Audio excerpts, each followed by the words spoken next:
Bismillahirrahmanirrahim. Assalamualaikum warahmatullahi wabarakatuh. Perkenalkan, nama saya Herlina, NIM 2120203886108055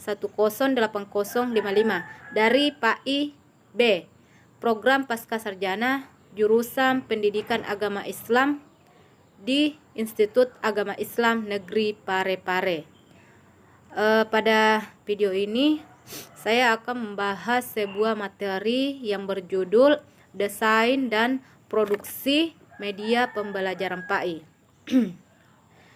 Pertama-tama yang harus kita ketahui yaitu pengertian dari desain pembelajaran. Menurut Clarence Saucer pada tahun 2001 menjelaskan bahwa desain pembelajaran merupakan perencanaan secara akal sehat untuk mengidentifikasi masalah belajar dan mengusahakan pemecahan masalah tersebut dengan menggunakan suatu rencana terhadap pelaksanaan, evaluasi, uji coba, umpan balik, dan kemudian hasilnya. Kemudian adapun menurut Bull pada tahun 2001, di sini dia memberikan definisi bahwa desain pembelajaran sebagai suatu sel kegiatan yang bertujuan meningkatkan kondisi belajar baik bagi peserta didik. Kemudian dapat kita tarik suatu kesimpulan bahwa desain pembelajaran yaitu suatu perencanaan kegiatan yang diperlukan untuk memberikan petunjuk arah pencapaian tujuan belajar tertentu. Kemudian di dalam pengembangan pembelajaran tersebut di sini ada 4 model, yaitu pertama model yang dikembangkan oleh Dick dan Gray, di mana model tersebut terdiri dari 10 langkah, yaitu pertama mengidentifikasi tujuan pembelajaran, kemudian yang kedua menganalisis instruksional, ketiga analisis peserta didik dan konteks, kemudian keempat menentukan kompetensi dasar, 5 mengembangkan instrumen penilaian, 6 mengembangkan strategi pembelajaran, 7 mengembangkan mengembangkan dan memilih materi pembelajaran, kemudian yang ke-8 merancang dan melakukan evaluasi, yang ke-9 perbaikan atau revisi pembelajaran, kemudian yang terakhir merancang dan melakukan evaluasi sumatif. Kemudian kedua, menurut Gagné dan Briggs, pada tahun 1979 model pengembangan desain pembelajaran meliputi 4 tingkatan, yaitu yang pertama tingkat sistem atau mencakup. Pertama mencakup analisis kebutuhan, tujuan dan prioritas. Kemudian yang kedua menganalisis sumber, hambatan dan alternatif sistem pencapaian. Kemudian yang ketiga menentukan ruang lingkup dan urutan kurikulum dari mata pelajaran serta desain sistem pencapaian. Kemudian sistem yang kedua yaitu tingkat yang kedua yaitu course atau mata pelajaran, yang mencakup pertama menentukan struktur dan urutan course, kemudian kedua menganalisis tujuan course, kemudian yang tingkat yang ketiga yaitu tingkat lesson, di mana mencakup perumusan tujuan khusus, kemudian mempersiapkan rencana pelajaran, kemudian mengembangkan dan memilih bahan-bahan media belajar, kemudian yang terakhir yaitu menilai kinerja peserta didik, dan yang tingkat yang keempat yaitu tingkat sistem, di mana tingkat sistem ini dia mencakup persiapan guru, evaluasi formatif, uji lapangan dan revisi, evaluasi sumatif, penyebarluasan dan pelaksanaan. Kemudian model yang ketiga yaitu model pengembangan pembelajaran versi Pekorti, di mana model pengembangan desain pembelajaran versi Pekorti yang dikenal dengan MPI atau model pengembangan instruksional yang dikemukakan oleh Atwi Suparman tahun 2001 di mana di sini dia meliputi 8 langkah, yaitu pertama, identifikasi kebutuhan instruksional dan menulis tujuan instruksional umum.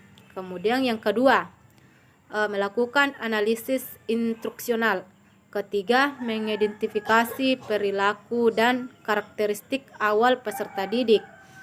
Yang keempat, menulis tujuan instruksional khusus. Yang kelima, menulis tes acuan patokan. Yang keenam, menyusun strategi instruksional. Ketujuh, mengembangkan badan instruksional. Dan yang terakhir, kedelapan, menyusun desain dan melaksanakan evaluasi formatif.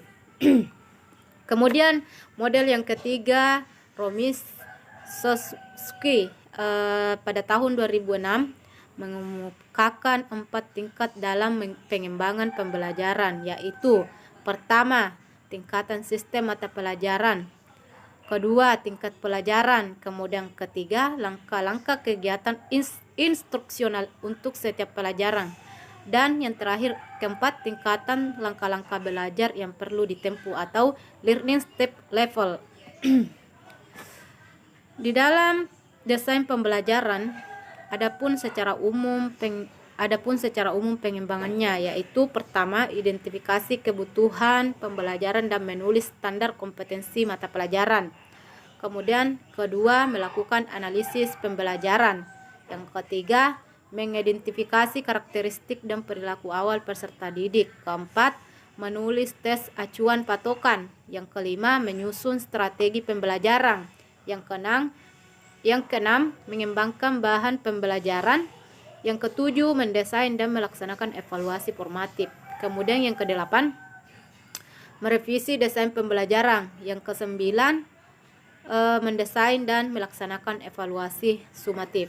Kemudian adapun beberapa ciri khas kegiatan dari evaluasi media pembelajaran, di mana evaluasinya mencakup tentang sebagai kegiatan yang sistematis yang dilakukan secara berkesinambungan pada setiap proses pengembangan. Dua, bertujuan untuk mendapatkan data informasi yang akurat guna pengambilan keputusan. Tiga, untuk mengetahui tingkat ketercapaian tujuan pembelajaran yang telah ditetapkan sebelumnya. Kemudian di dalam media pembelajaran ada 2 jenis evaluasi. Pertama, itu evaluasi formatif dan evaluasi sumatif. Di mana evaluasi formatif ini yaitu evaluasi yang bertujuan untuk mengumpulkan data dan informasi pada waktu proses pengembangan media pembelajaran yang sedang berlangsung. Kemudian idealnya, evaluasi formatif ini dilakukan pada setiap langkah pengembangan media, yaitu dimulai dari tahap penyusunan rancangan, penulisan naskah terhadap prototipenya. Kemudian data hasil evaluasi ini digunakan untuk membentuk dan memodifikasi prototipe media pembelajaran. Jika dari hasil evaluasi menunjukkan bahwa masih banyak ditemukan kesalahan atau kekurangan pada media pembelajaran tersebut, maka perlu segera diadakan revisi atau perbaikan.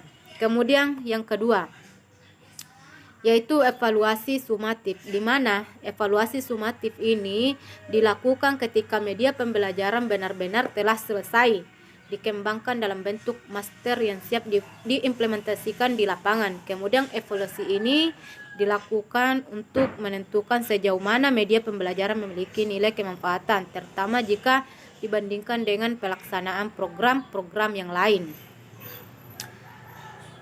Dari hasil evaluasi sumatif ini akan diperoleh informasi tentang berhasil tidaknya suatu kegiatan pembelajaran yang telah dilaksanakan atau keberhasilan pemanfaatan media pembelajaran dalam proses pembelajaran di lapangan. Evaluasi sumatif ini bertujuan untuk membuktikan atau to prove bahwa produk dan sistem yang dikembangkan memang baik. Baiklah, itulah tadi sedikit penjelasan mengenai materi saya. Lebih dan kurangnya mohon dimaafkan. Wabillahi taufiq wal hidayah. Assalamualaikum warahmatullahi wabarakatuh.